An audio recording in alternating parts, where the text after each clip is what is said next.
Assalamualaikum warahmatullahi wabarakatuh.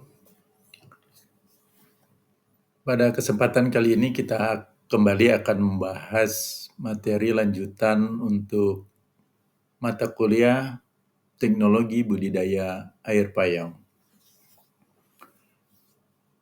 Sebelum kita melanjutkan materi untuk sesi yang kelima atau pertemuan yang kelima terkait dengan persiapan tambak, namun sebelumnya silakan simak kembali materi yang telah disampaikan sebelumnya. Evaluasi juga dilakukan pada setiap materi, pada akhir setiap sesi, maka simak betul-betul setiap penjelasan tahapan-tahapan yang disampaikan dalam persiapan tambak. Pada pertemuan sebelumnya telah dibahas terkait dengan persiapan tambak yang berhubungan dengan konstruksi umum, yang meliputi dengan perbaikan pematang, pengecekan rembesan kebocoran, kemudian juga dilakukan penjelasan mengenai tahapan-tahapan proses reklamasi ataupun persiapan tanah dasar. Nah, pada materi kali ini kita akan membahas tentang pengelolaan kualitas air, persiapan air sebelum dilakukan proses penebaran benih, baik itu benih udang ataupun ikan yang akan dipelihara. Pada pertemuan sebelumnya telah disampaikan bahwa tujuan dari persiapan tambak adalah untuk meningkatkan kualitas lingkungan.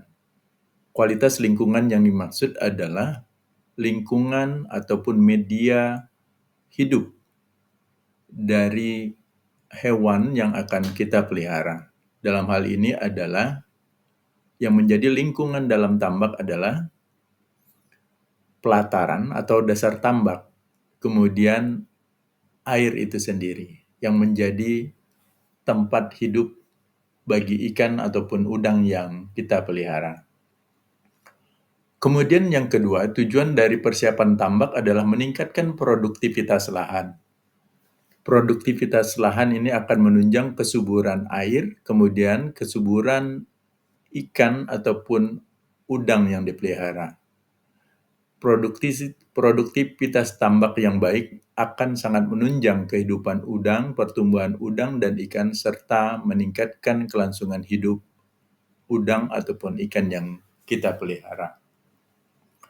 Kemudian yang ketiga adalah mengeliminir atau mengurangi faktor-faktor yang tidak mendukung kelangsungan hidup udang dan mengoptimalkan beberapa faktor. Pada pertemuan sebelumnya telah dijelaskan faktor-faktor yang tidak mendukung kelangsungan hidup udang, di antaranya adalah adanya metabolit hasil perombakan sisa-sisa kotoran, sisa-sisa pakan yang mengendap di dasar tambak. Kemudian yang keempat adalah memberikan dukungan bagi pertumbuhan dan kelangsungan hidup udang. Jadi persiapan tambak yang baik akan menghasilkan kualitas lingkungan, kualitas air yang baik, dan itu akan sangat menunjang pertumbuhan dan kelangsungan hidup udang. Kemudian poin yang kelima, tujuan dari persiapan tambak adalah uraian ini mencakup pekerjaan konstruksi secara umum yang sudah dijelaskan pada pertemuan ataupun sesi yang keempat. Kemudian persiapan dasar tambak yang juga telah disampaikan dan diuraikan pada sesi yang keempat pertemuan sebelumnya. Kemudian pada sesi kali ini akan membahas tentang persiapan air.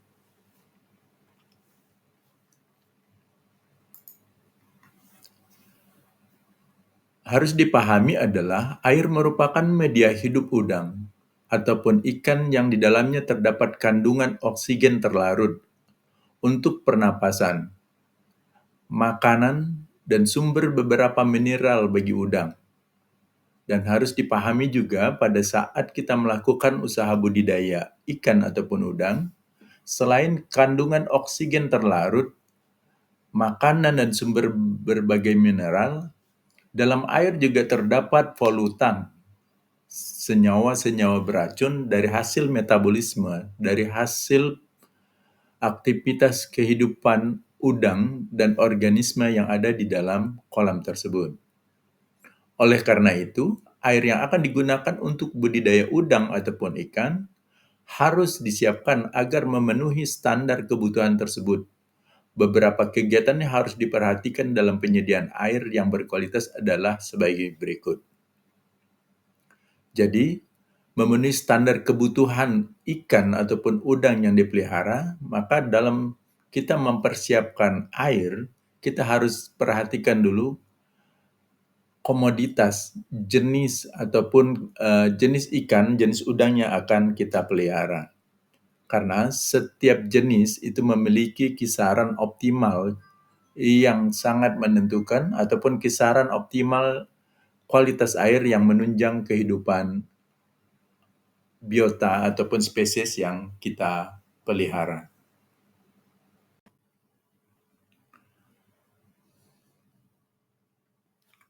Jadi tahapan-tahapan atau beberapa hal persyaratan yang harus diperhatikan dalam penyediaan air adalah sebagai berikut.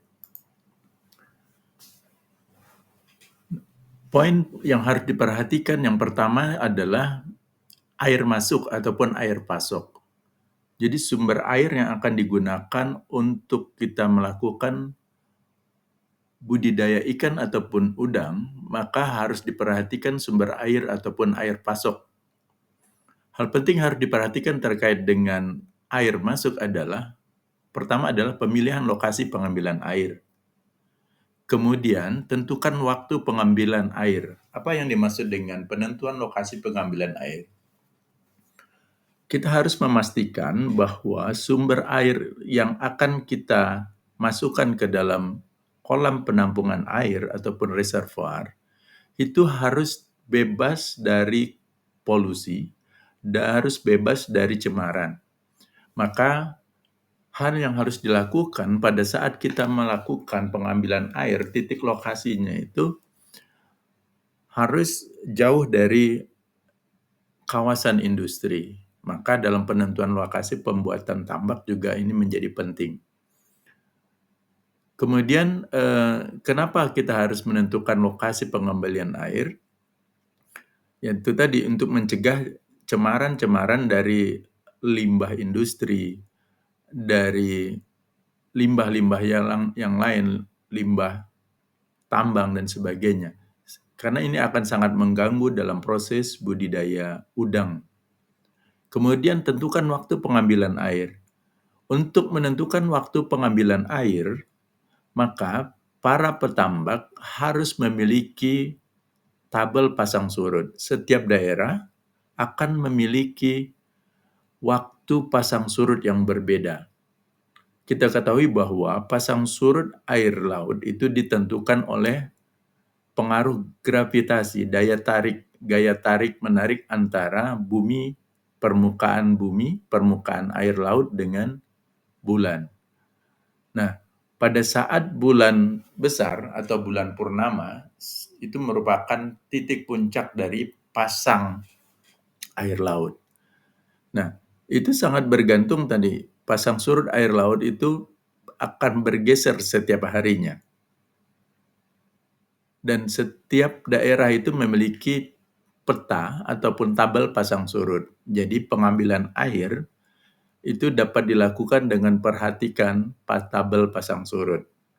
Karena air akan pasang dan surut itu tidak akan melihat waktu malam, sore, ataupun siang hari. Itu akan dapat diperhatikan pasang surutnya itu bisa terjadi pada sore hari, siang hari, ataupun malam hari. Jadi pengambilan air itu dilakukan pada saat pasang air laut. Kemudian pada saat air pasang, seringkali akan terjadi dengan durasi 2 jam, 3 jam, ataupun 4 jam. Nah, pada saat air pasang naik, itu seringkali itu akan sangat keruh. Maka penyedotan air untuk ditampung ke dalam tandon itu harus pada saat jeda, pada saat air sudah tenang. Jadi puncak air pasang seperti itu. Itu yang dimaksud dengan waktu pengambilan air. Nah, tolak ukur pekerjaan dari proses air masuk atau pengambilan air ini adalah air yang diambil memenuhi syarat mutu dan jumlah. Jadi, ini pengambilan air biasanya bisa dilakukan beberapa hari gitu, untuk ditampung pada kolam, tandon, ataupun reservoir. Apa yang diperhatikan terkait dengan kualitas air masuk, ya, sumber air, yang pertama adalah salinitas. Jadi salinitas yang dimasukkan ke dalam tandon ataupun reservoir itu dengan salinitas 10 sampai 35 ppt. Jadi air yang idealnya memang di atas 20 ppt. Kemudian pH air laut memang umumnya merupakan pH yang standar ya, di atas. Umumnya itu pH-nya di atas 7. Nah, kisaran pH yang ideal air baku, air yang akan dimasukkan adalah 7,5 sampai 8,5. Kemudian kita juga harus melakukan pengukuran alkalinitas, CaCO3, itu dengan kisaran 90 sampai 150 ppm. Pengukuran alkalinitas sama dengan nitrat dan nitrit serta amoniak biasanya menggunakan titrasi. Nitrit harus di bawah 0,1 ppm, kemudian nitrat di bawah 1 ppm, dan amoniak di bawah 0,1 ppm. Sedangkan suspensi terlarut atau pelumpuran harus kurang dari 80 ppm. TSS ini dapat diukur dengan menggunakan alat turbiditimeter. Berikutnya adalah pengendapan. Setelah kita melakukan penyedotan air, kemudian kita masukkan ke dalam tandon ataupun reservoir, maka hal yang dilakukan adalah proses pengendapan. Nah, pada kolam tandon ataupun reservoir, harus memberikan tenggang waktu tertentu sesuai dengan jumlah dan mutu air mentah. Biasanya sumber air yang keruh, maka proses pengendapan akan memakan waktu yang cukup lama.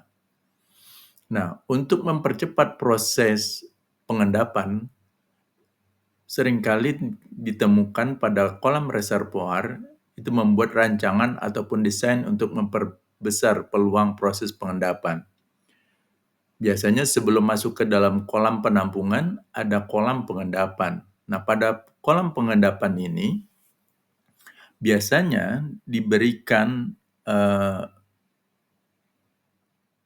petakan-petakan kecil yang berbentuk zigzag, dipasang zigzag sehingga pada saat air dipompa itu segera mengalami perlambatan arus. Nah, pada saat terjadi perlambatan arus air, maka proses pengendapan akan segera berlangsung.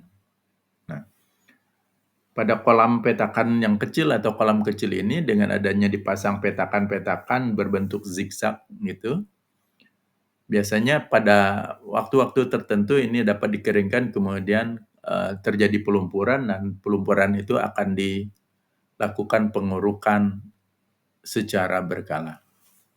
Tolak ukur pekerjaan dari kegiatan pengendapan ini adalah kadar partikel terlarut ataupun tersuspensi dalam air turun hingga menjadi kurang dari 60 ppm. Yang tadi sebelumnya yang terkait dengan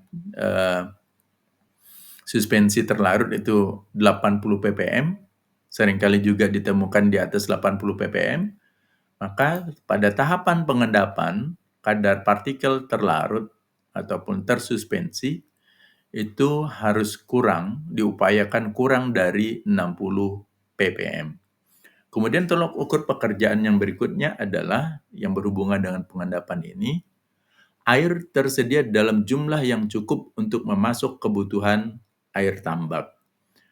Pada pertemuan sebelumnya telah disampaikan bahwa ketersediaan air di tandon itu harus mampu mensuplai pada saat tambak operasional itu 120-130%.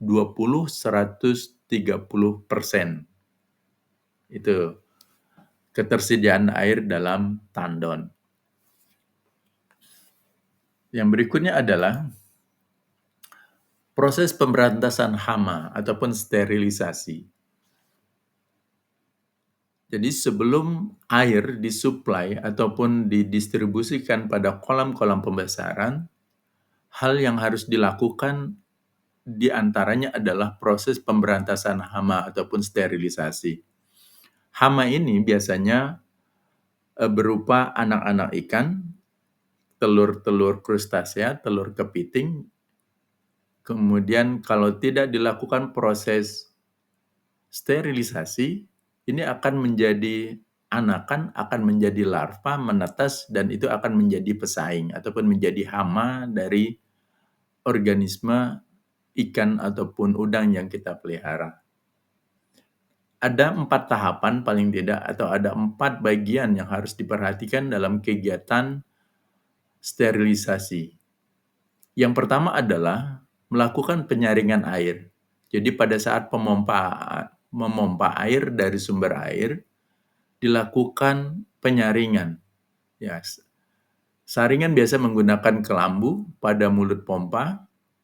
Pompa masuk itu dilapisi, dasarnya biasanya dilapisi dengan kelambu ataupun waring.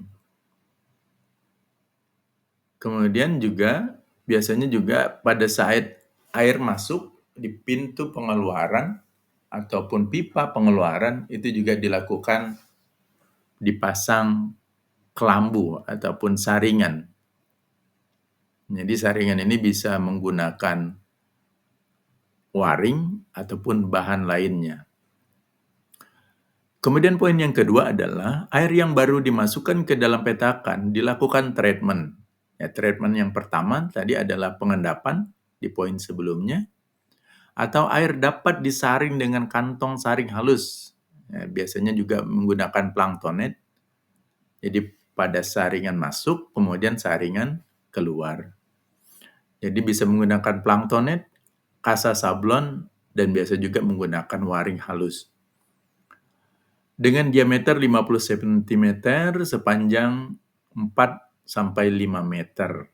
Nah, ini biasanya selain dipasang pada pipa, juga dipasang di depan air masuk gitu. Jadi kalau tidak dipasang di pipa, sebelum disebarkan ke seluruh tandon ataupun reservoir, itu dipasang jaring, gitu. Dipasang jaring penyekat. Kemudian poin yang ketiga adalah menggunakan bahan krustasea.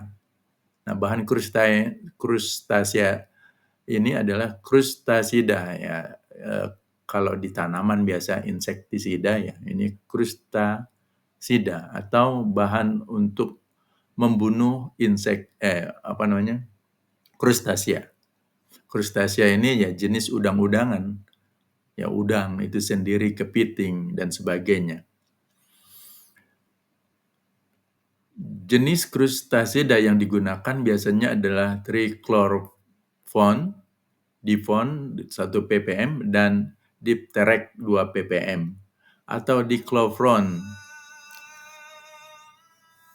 Antara lain adalah ciprofon dan dengan dosis 0,8 sampai 1 ppm. Untuk menetralkan pengaruh bahan-bahan tersebut, ini biasa menggunakan waktu 5 sampai 7 hari. Jadi setelah diaplikasikan dengan dosis 1 ppm, 0,8 ataupun 1 ppm bahan krustasida tersebut, kemudian dilakukan netralisir. Jadi dibiarkan 5 sampai 7 hari sehingga racun tersebut menjadi netral. Kemudian yang keempat adalah bisa juga menggunakan bahan disinfektan, kalsium hipoklorida. Kalsium hipoklorida. Dosis yang bisa digunakan adalah 15 sampai 30 ppm.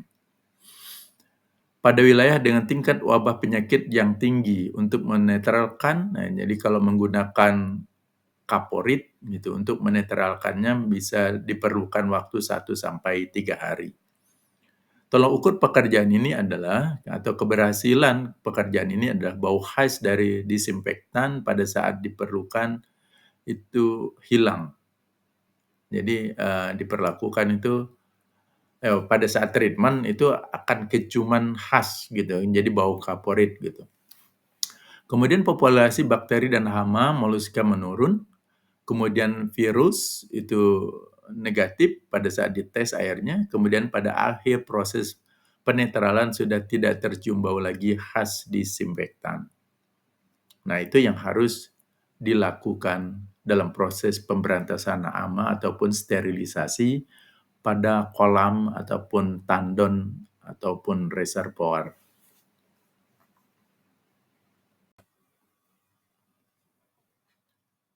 Nah, berikut ini merupakan cara perhitungan untuk menentukan seberapa banyak ya kebutuhan bahan dalam proses sterilisasi air. Diambil contoh di sini menggunakan kalsium hipoklorida ya, atau sering dikenal dengan istilah atau bahasa umumnya itu adalah kaporit ya. Nah, sebagai contoh, jika kita memiliki luas petakan tambak 2000 meter persegi, kemudian ketinggian air dalam tambak 1,2 meter, namun biasanya kalau untuk proses sterilisasi biasanya kedalaman tambak ya bisa 1 meter dan sebagainya gitu. Nah, ini kita ambil contoh kedalaman air pada tambak 1,2 meter. Sedangkan konsentrasi klorin ataupun kaporit yang dibutuhkan untuk memberantas hama, konsentrasinya adalah 30 ppm. Nah, berapakah kebutuhan bahan kalsium hipoklorida yang diperlukan? Cara menghitungnya adalah sebagai berikut. Kita harus hitung terlebih dahulu berapa volume air dalam tambak tersebut. Caranya adalah dengan cara mengalihkan luas tambak dengan ketinggian air. Nah, karena tadi luas tambaknya adalah 200 meter persegi, sedangkan tinggi airnya adalah 1,2 meter, maka hasil pengalian 2000 meter persegi dengan 1,2 meter tinggi air adalah 2400 meter kubik. Jadi volume air yang ada di dalam tambak adalah 2400 meter kubik. Kemudian diketahui juga konsentrasi cairan, bahwa untuk mendapatkan 1 ppm cairan, kita bisa melarutkan 1 miligram bahan dalam 1 liter air, atau setara dengan 1 gram per meter kubik. Poin yang ketiga, konsentrasi yang diinginkan adalah 30 ppm. Ini berarti sama dengan 30 miligram per liter, atau kita melarutkan sejumlah 30 miligram per liter, atau 30 gram per meter kubik. Nah, ini sangat mudah untuk menentukan berapa kebutuhan bahan untuk kolam seluas 2000 meter persegi dengan ketinggian air 1,2 meter. Caranya adalah mengalihkan konsentrasi bahan yang diinginkan dengan volume air yang ada di dalam tambak. Karena konsentrasi yang diinginkan adalah 30 ppm atau 30 gram per meter kubik, maka kita mengalihkan 30 gram per meter kubik dengan volume air yang ada di dalam tambak. Nah, didapatlah 72 gram. Nah, ini di meter per meter kubiknya dihilangkan. Nah, ini dihilangkan ya karena meter kubik dibagi meter kubik. Jadi sederhananya pemahamannya adalah dihilangkan. Maka Sisanya adalah 30 gram dikali 2.400, maka didapat 72 gram. Nah, 72 gram ini bisa dikonversi ke kilogram, ya kilogram ke kilo, maka dia dibagi 1.000. Maka didapatlah 72 kilogram bahan yang dilarutkan dalam air, maka didapat konsentrasi yang diinginkan adalah 30 ppm. Ya, 30 ppm. Sederhananya seperti itu. Demikian juga untuk bahan-bahan yang lain, maka langkah-langkah yang harus diperhitungkan adalah mengetahui volume air dalam wadah ataupun dalam tambak, dalam kolam, kemudian baru bisa dilakukan perhitungan dengan mengalihkan konsentrasi yang diinginkan dengan volume air. Kemudian bagaimana cara mengaplikasikannya? Ya, cara mengaplikasikannya ini juga penting dipahami. Kalau pada tambak pada saat sterilisasi biasanya untuk menebar bahan klorin yang ada ke seluruh permukaan tambak biasa menggunakan penyemprotan. Jadi disemprot dalam wadah gitu, kemudian dialirkan, didistribusikan secara merata menggunakan kincir. Nah, kalau untuk tambak 2.000 meter persegi atau 2.500 meter persegi, untuk tambak-tambak yang intensif atau semi intensif dengan kepadatan yang tinggi, ya tambak intensif dengan kepadatan tinggi, itu biasanya yang dipasang, kita bisa memasang kincir itu sebanyak 8 unit per petaknya. Ya, 8 unit per petaknya. Nah, pada saat menebarkan kaporit, ya, dalam hal ini kaporit, itu ditebar, disemprotkan, dicairkan, kemudian dirotasi, dialirkan menggunakan kincir. Nah, pada saat penggunaan kincir untuk menyebarkan secara keseluruhan cairan kaporit yang ada di dalam tambak melalui arus yang ditimbulkan dengan menghidupkan kincir, kita tidak boleh menggunakan kincir dalam jumlah yang banyak. Kenapa demikian? Ya, minimal ya kincir yang paling memungkinkan untuk digunakan itu sebanyak 2 kincir dengan titik yang berbeda, sehingga yang paling penting adalah terjadi rotasi atau terjadi perputaran air di dalam tambak. Kenapa kita tidak boleh menggunakan kincir dalam jumlah yang banyak?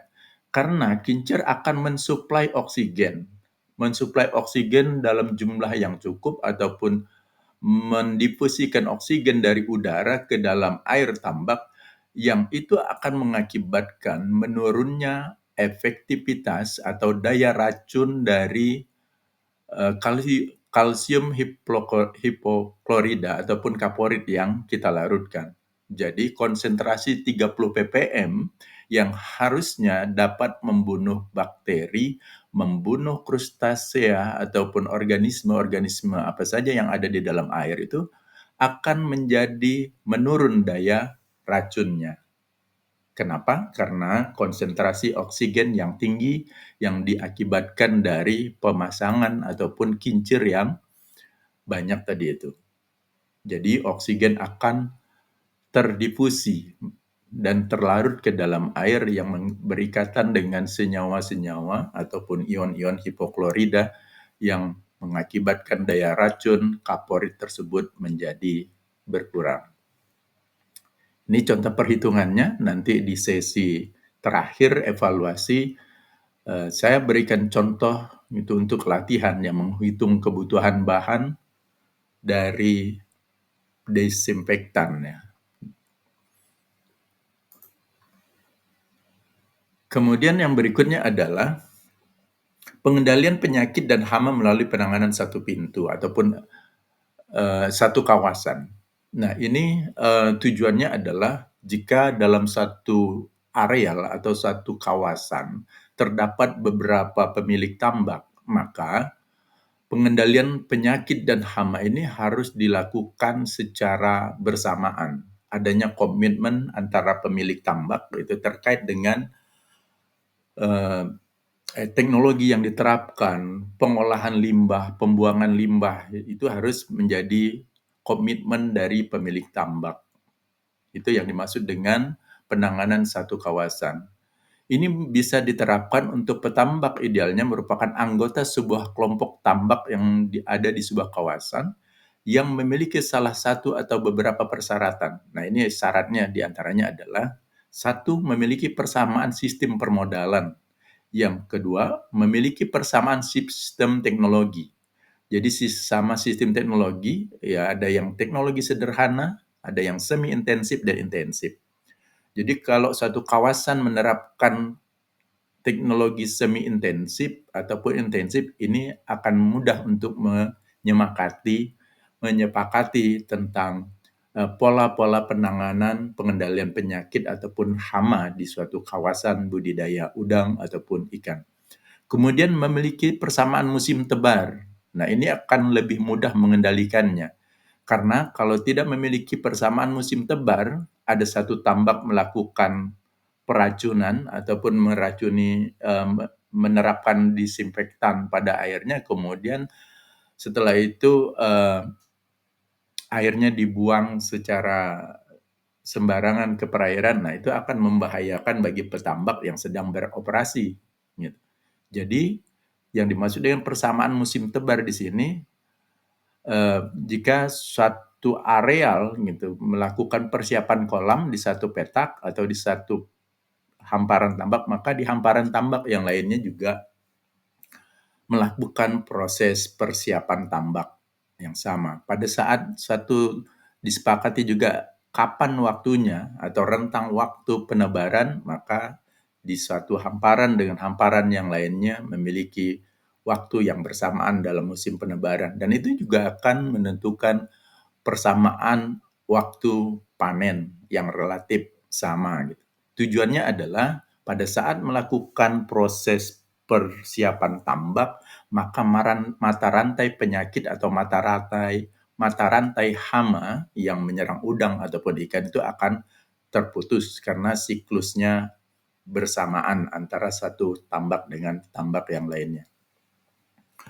Kemudian poin yang keempat terkait dengan pengendalian penyakit dan hama adalah memiliki persamaan jenis udang yang dipelihara. Ya, karena memang udang ini sangat rentan terhadap penyakit, maka antara satu jenis udang dengan jenis udang yang lainnya, tingkat daya tahan atau imunitas, kerentanan satu jenis udang itu akan berbeda satu dengan yang lainnya. Jadi, jika suatu hamparan atau satu kawasan melakukan penebaran jenis udang windu, maka di petakan-petakan yang lain juga melakukan penebaran jenis udang windu yang sama. Kemudian jika yang dipelihara di suatu kawasan itu adalah udang faname, maka yang dilakukan penebaran pada petak petambak yang lain juga adalah udang faname. Nah, ini untuk apa? Ya, tujuannya adalah pengendalian penyakit dan hama yang akan menyerang udang ataupun ikan yang dipelihara. Jadi yang terbaik bersamaan dalam satu wilayah. Jadi penerapannya ini harus dilakukan secara bersamaan dalam satu wilayah.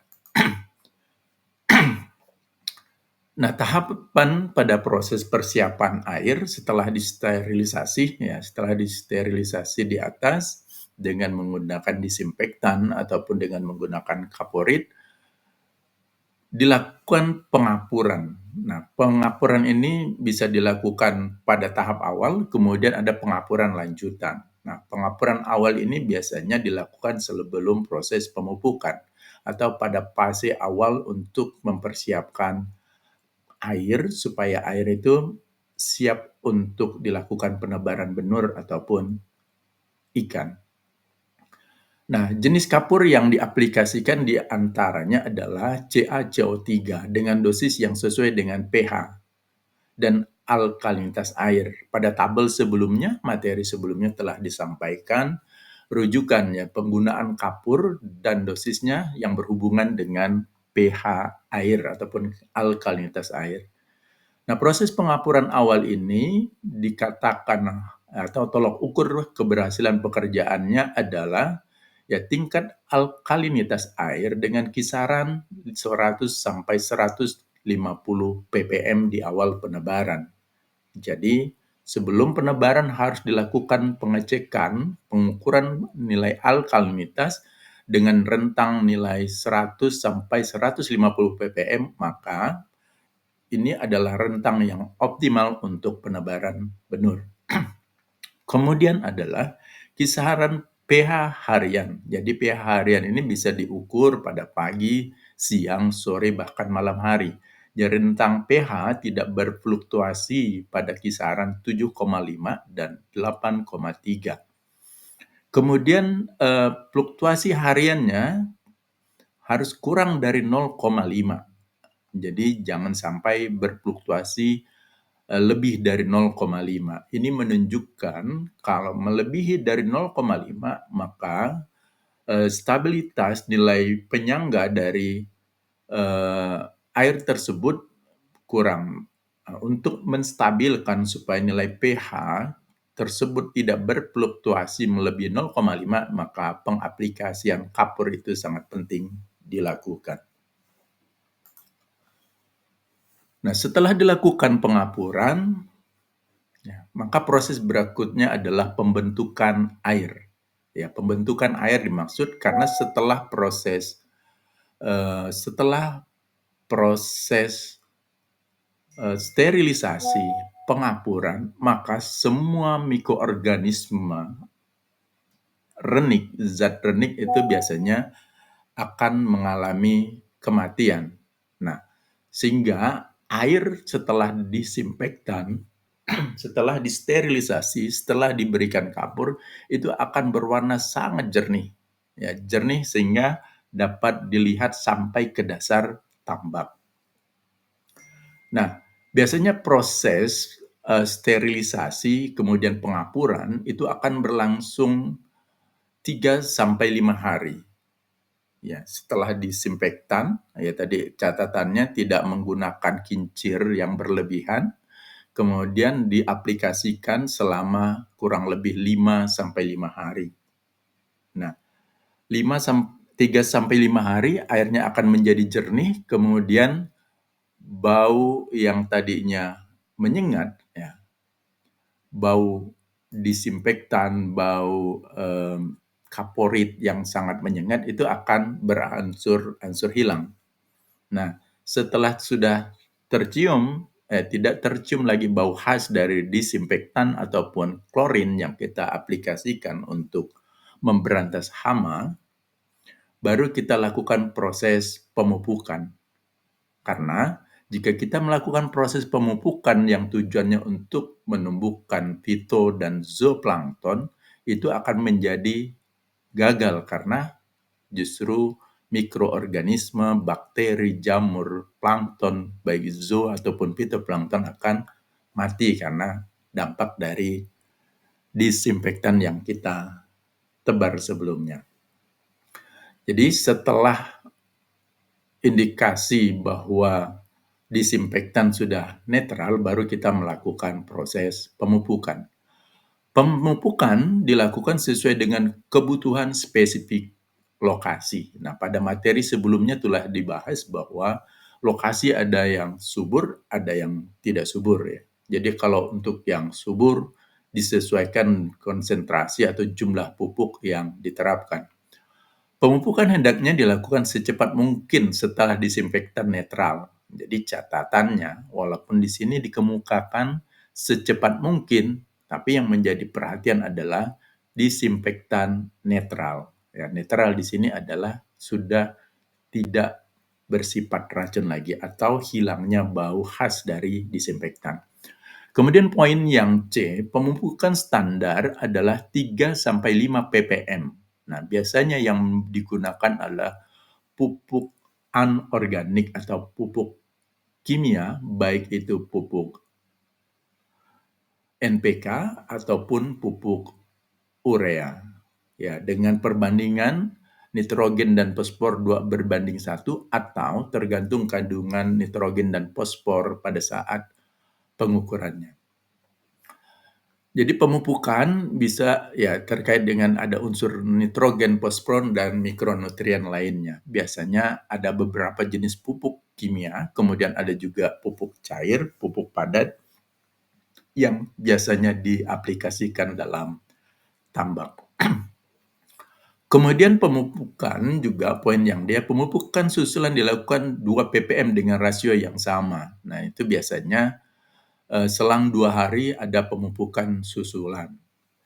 Nah, untuk mempercepat tumbuhnya fitoplankton dan zooplankton, perlu ditambahkan inokulan. Inokulan ini adalah kita menambahkan fitoplankton yang kita dapat beli dari pasaran ataupun dari balai-balai yang menyediakan biomasa fitoplankton ya. Jadi inokulan dapat diberikan 1 hari setelah pemupukan berupa biomas fitoplankton dengan target kepadatan awal 8.000 sampai 10.000 sel per mililiter. Nah, untuk mengukur ini biasanya para petambak memerlukan laboratorium atau membawa sampel air tambak ke laboratorium yang bisa atau menyajikan jasa pengujian kualitas air.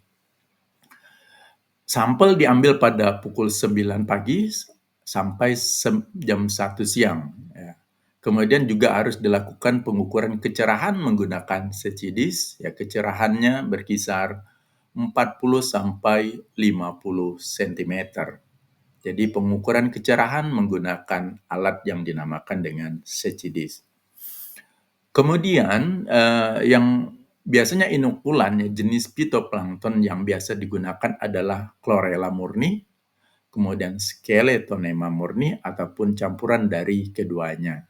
Namun jika di suatu daerah sulit mendapatkan chlorella ataupun skeletonema, biasanya pemupukan untuk mendorong munculnya fitoplankton menggunakan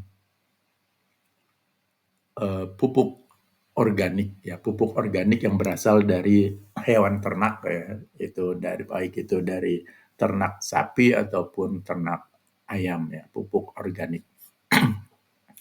Jadi alternatif lain ya selain chlorella dan skeletonema yang biasa juga digunakan adalah nanochloropsis, cetaceros, tetracermis ataupun Dionelella ya, seperti itu. Baik, yang berikutnya ada alternatif terkait dengan aplikasi dari krustasiada misalnya Difon ataupun serap. Ini terkait dengan sterilisasi tadi ya.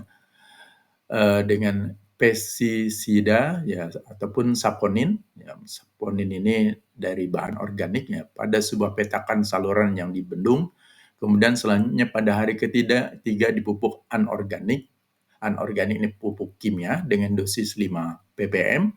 Setelah krustasiada netral 5 sampai 6 hari, plankton dan tandon saluran ini akan tumbuh petak dan akan tumbuh pekat dan dapat dipakai sebagai inokulan. Jadi ini ditumbuhkan dulu pada petakan tertentu, kemudian ini diambil dan dipindahkan pada petak pembesaran, itu maksudnya. Setelah inokulasi, kincir dihidupkan. Nah, dalam proses pemupukan, setelah tadi kalau dalam proses sterilisasi kita hanya menggunakan 2 kincir. Nah, dalam proses pemupukan untuk menumbuhkan fitoplankton dan zooplankton, kita menghidupkan kincir dalam jumlah yang lebih banyak. Bisa 4-6 kincir yang kita bisa hidupkan. Nah, tolak ukur keberhasilan pekerjaan pemupukan adalah kecerahan pada hari kedua mencapai kurang dari 70 cm. Ingat, tadi pada saat kita sterilisasi, tingkat kecerahan itu sangat tinggi atau airnya sangat jernih. Ya, jernih sampai kita bisa melihat dasar tambak. Kemudian setelah pemupukan, kecerahan air berkurang ya di kisaran 50 sampai 60 cm. Nah, kemudian pada hari kedua mencapai 70 cm dan cenderung menurun pada hari berikutnya. Ini menunjukkan tingkat kepadatan biomasa fitoplankton ataupun zooplankton sudah semakin tinggi di dalam tambak. Pengukuran tingkat kecerahan menggunakan CGDIS. Ada perubahan warna, jadi tolok ukur yang lain adalah perubahan warna dari jernih menjadi hijau, coklat atau hijau kecoklatan. Air yang baik ditandai dengan hijau kecoklatan atau hijau seperti daun pisang, seperti itu ya. Coklat ini, coklat bukan disebabkan oleh tanin ya, tetapi kecoklatan yang disebabkan munculnya em, munculnya zooplankton. Nah, jadi warna air terbentuk itu sudah mulai kelihatan pada hari kedua setelah proses pemupukan dan dilakukan pengukuran ya dengan kecerahan mencapai 70 cm.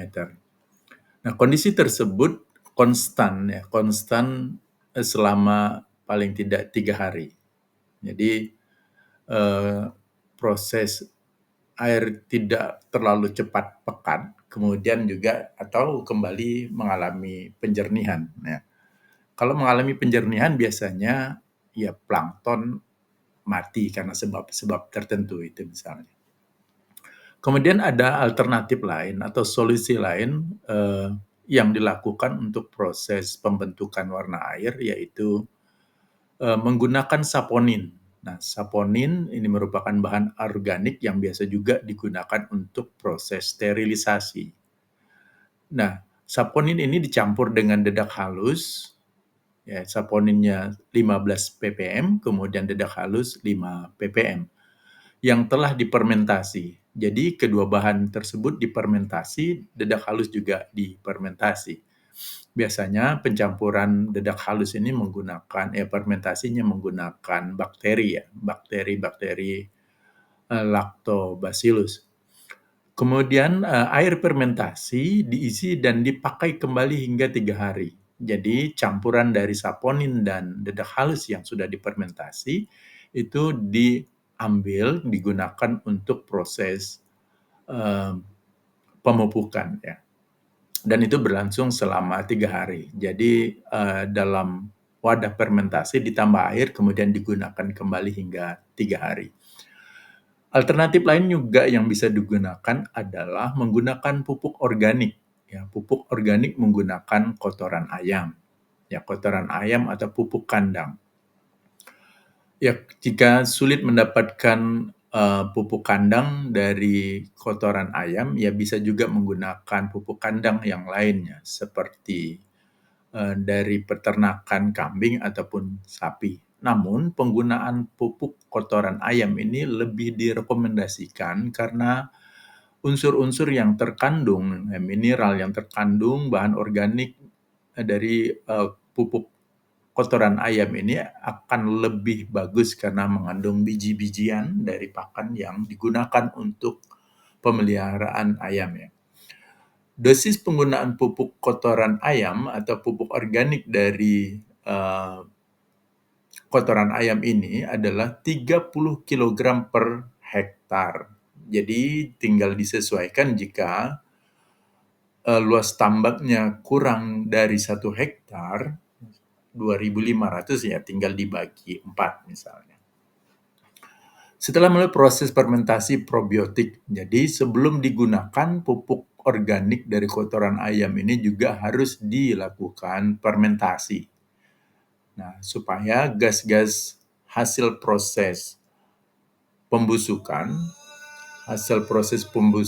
itu bisa terreduksi dengan baik, terurai dengan baik sehingga tidak menghasilkan zat-zat beracun seperti amoniak yang biasanya berlangsung dari proses perombakan.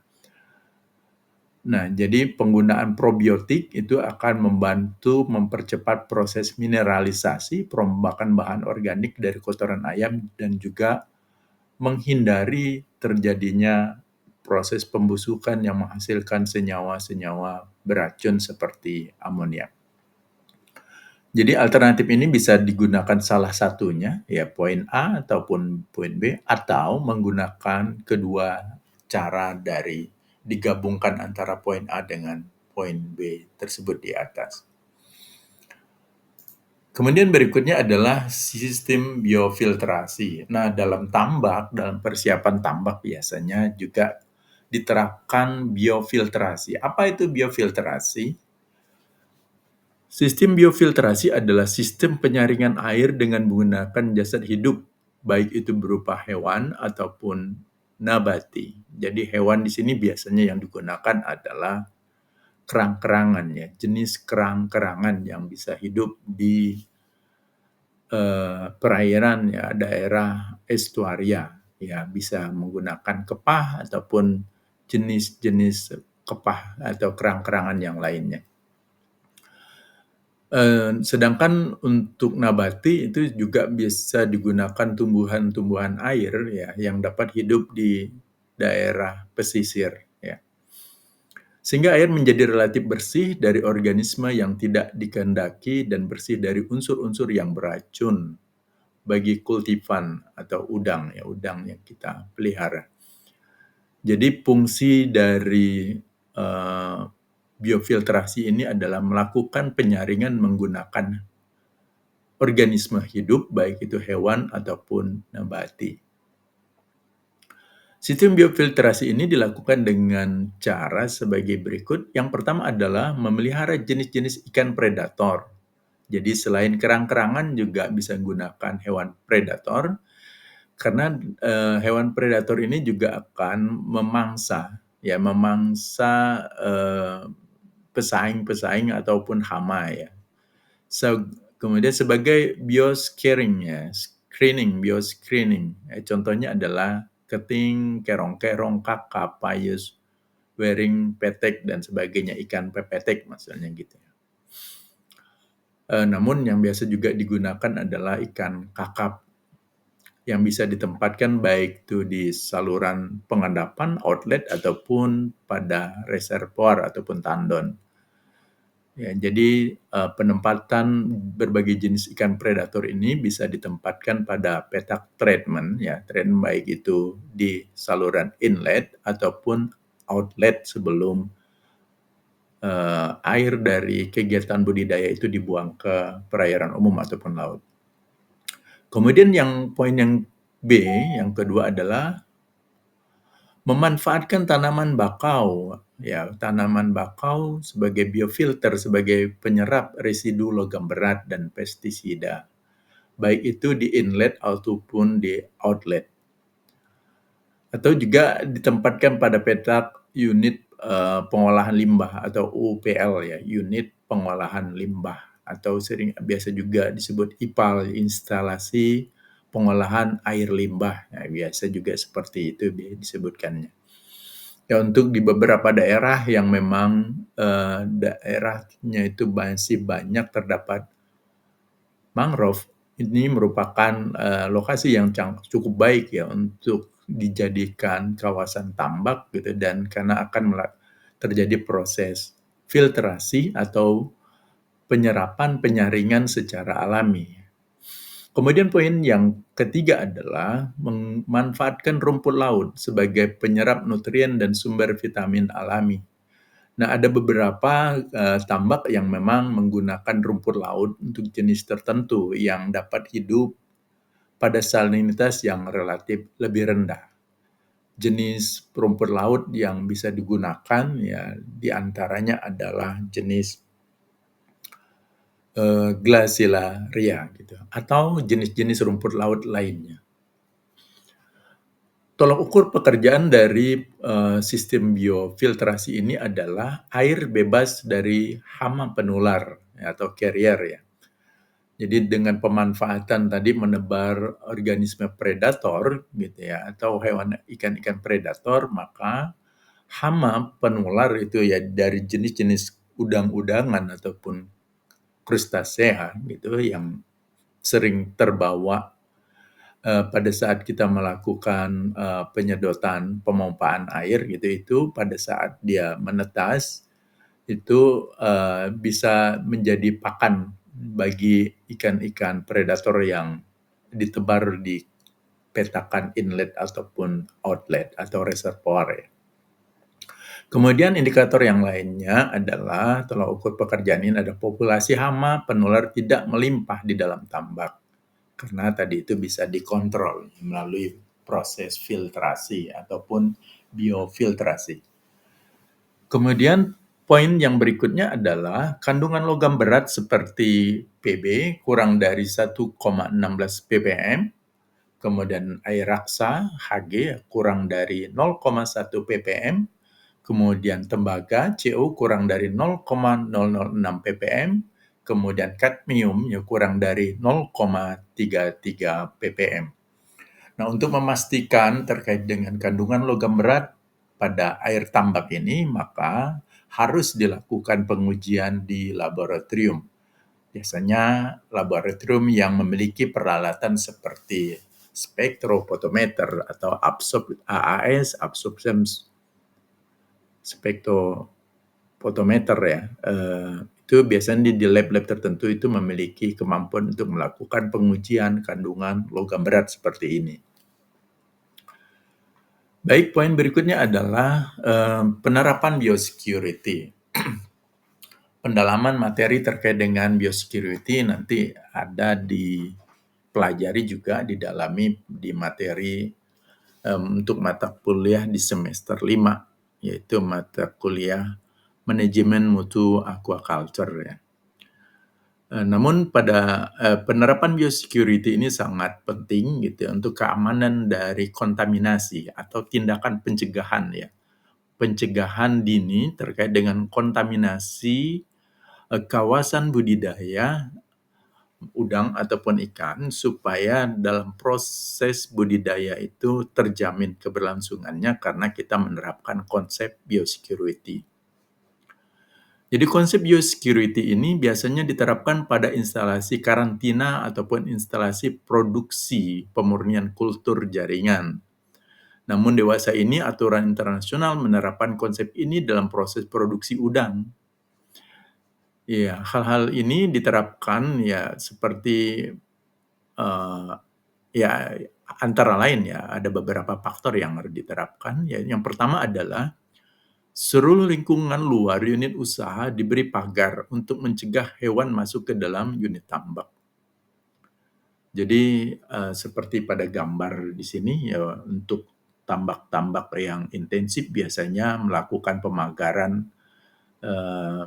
permanen seperti ini. Atau ya tadi melakukan pemagaran per petakan ya dengan cara memagar tiap peta kawasan dengan waring ya, seperti di gambar ini yaitu menggunakan waring hijau ya. Kemudian air pasok yang dipompa masuk ke petakan tandon disaring menggunakan kantong plantonet ya.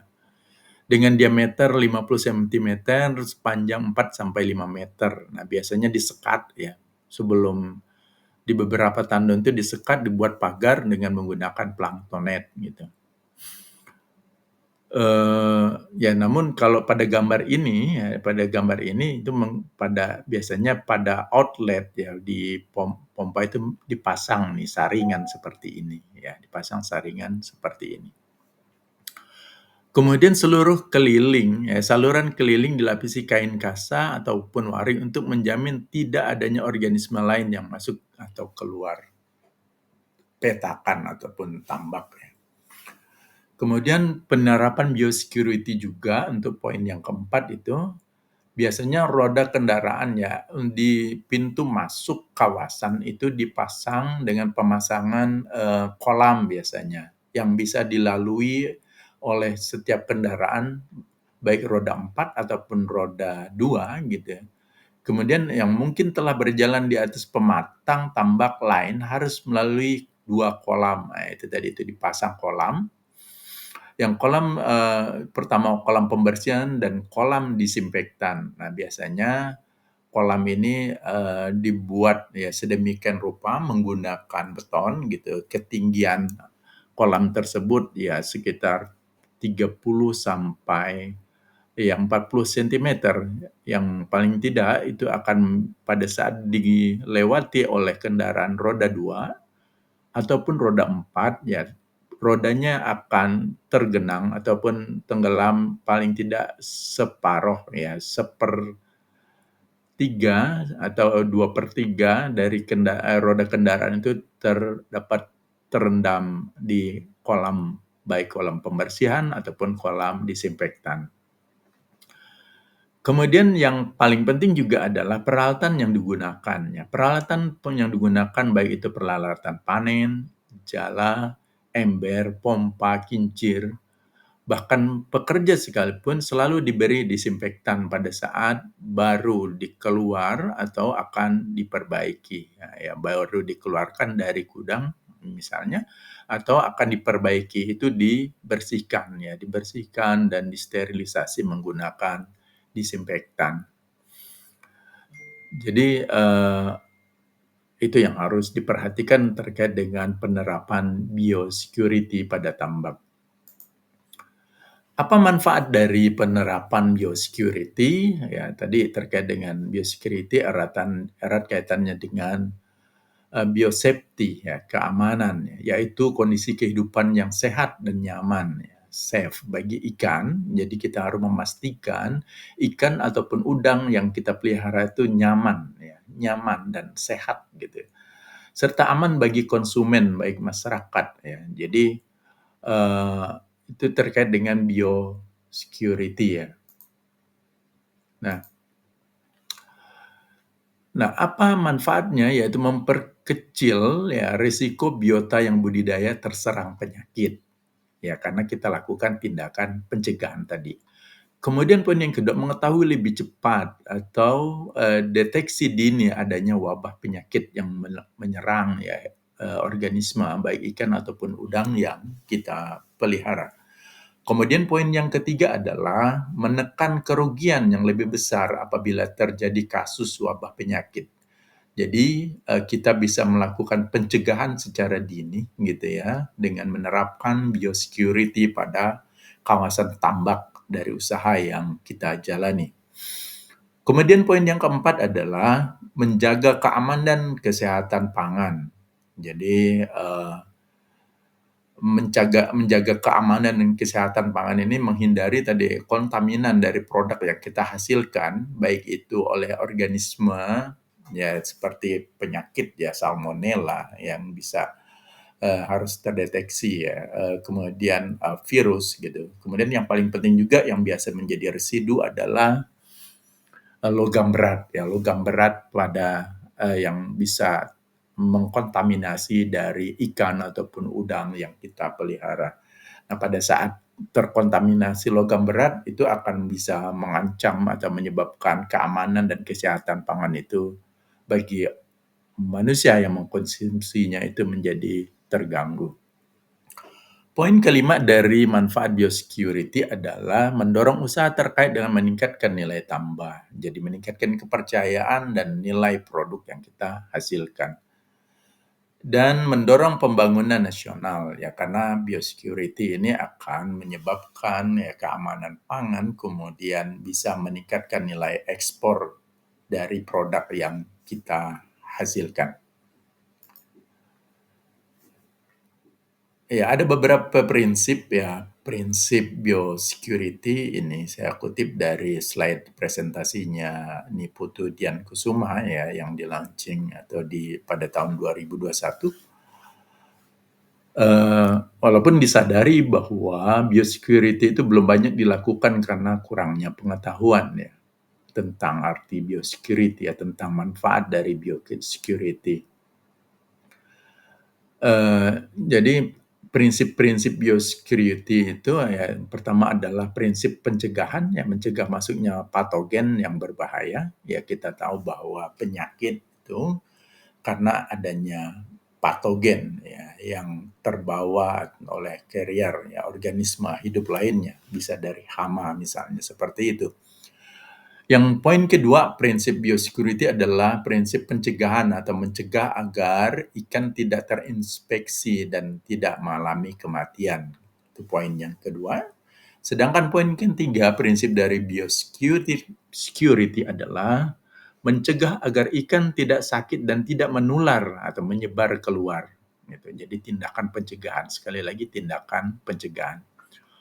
Prinsip biosecurity yang keempat adalah menjaga produsen, pekerja, dan konsumen serta lingkungan. Jadi prinsip pencegahan ini sangat penting terkait dengan produsen ya karena ya produknya bisa dijamin untuk bisa dipasarkan seperti itu.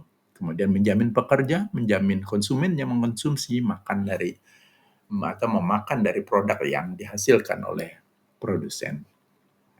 Poin yang kelima dari prinsip biosecurity adalah mendorong usaha terkait dengan meningkatkan nilai tambah. Jadi, nilai tambah dari produk yang dihasilkan bagi pembudidaya yang menerapkan prinsip biosecurity adalah pasti nilai tambahnya akan meningkat karena jaminan mutu dari produk yang dihasilkan. Terakhir poin yang keenam adalah menjaga keberlanjutan dan pengembangan usaha serta pembangunan nasional. Demikian ya terkait dengan persiapan tambak yang telah disampaikan, telah diuraikan dari sesi sesi yang kemarin ya materi sebelumnya terkait dengan konstruksi secara umum dan pada pertemuan kali ini adalah terkait dengan persiapan air dan penerapan konsep biosecurity pada usaha budidaya udang sebelum kita melakukan penebaran udang. Seperti biasa, poin terakhir dari materi ini, penjelasan kali ini dilakukan evaluasi terkait dengan pemahaman dari mahasiswa dari apa yang telah disampaikan. Silakan ini dikerjakan pada lembar kertas folio bergaris, kemudian disampaikan hasil evaluasi itu melalui via email ataupun WhatsApp Pak Budi. Sedangkan fisiknya itu disimpan, dikumpulkan nanti dari evaluasi sebelumnya, kemudian dikumpulkan pada saat kita melaksanakan ujian tengah semester. Evaluasi yang pertama adalah dalam persiapan air, faktor yang harus diperhatikan diantaranya adalah lokasi dan waktu pengambilan air. Nah, silakan jelaskan apa yang dimaksud dengan pemilihan lokasi dan waktu pengambilan air dalam persiapan air tambak. Kemudian evaluasi yang kedua adalah dalam proses pengendapan air baku diperlukan rancangan dan desain untuk memperbesar peluang proses pengendapan. Nah, silakan dijelaskan rancangan dan desain yang dimaksud. Jadi, rancangan dan desain untuk memperbesar peluang proses pengendapan itu seperti apa yang dimaksud. Kemudian yang ketiga, jelaskan 4 kegiatan yang harus dilakukan pada tahapan pemberantasan hama dan sterilisasi air baru. Jadi tahapan-tahapan yang harus dilakukan sebaiknya seperti apa. Itu yang dimaksud dengan poin yang keempat ini. Kemudian yang keempat, berapa banyak kebutuhan kaporit? Nah, ini contoh dalam proses sterilisasi menggunakan kalsium hipoklorit atau air kaporit ya. Penggunaan kaporit untuk sterilisasi. Untuk tambak dengan dosis yang diinginkan 30%, pada tambak dengan luas 2.000 meter persegi, 2.500 meter persegi, 3.000 meter persegi, dan 5.000 meter persegi. Sedangkan tinggi airnya adalah 1,2 meter. Ya. Nah, karena tadi sudah dicontohkan untuk tambak 2.000 meter persegi, maka silakan pilih salah satu dari luas tambak, boleh yang menggunakan yang 2.500, kemudian pilih juga boleh menggunakan yang 3.000 meter persegi ataupun 5.000 meter persegi. Jadi untuk poin yang keempat ini silakan jawab salah satu dari luasan tambak yang bisa dijadikan contoh perhitungan kebutuhan bahan dimaksud. Kemudian poin yang kelima, jelaskan langkah-langkah kerja tahapan sterilisasi air tambak sebelum dilakukan proses pemupukan. Jadi kalau yang di atas poin 3 itu ya proses pemberantasan hama ataupun sterilisasi untuk air baru terutama yang dilakukan pada bak tandon. Sedangkan poin yang kelima ini adalah tahapan sterilisasi air tambak sebelum proses pemupukan. Jadi ini untuk yang poin 5 itu ditujukan pada air di kolam pembesaran, ya, petak pembesaran. Dan terakhir yang keenam adalah sebutkan dan jelaskan kegiatan-kegiatan penerapan biosecurity pada budidaya udang. Silakan dikerjakan, kemudian dikumpulkan melalui email ataupun WhatsApp. Demikian materi terkait dengan persiapan air tambak. Sekian dan terima kasih. Wassalamualaikum warahmatullahi wabarakatuh.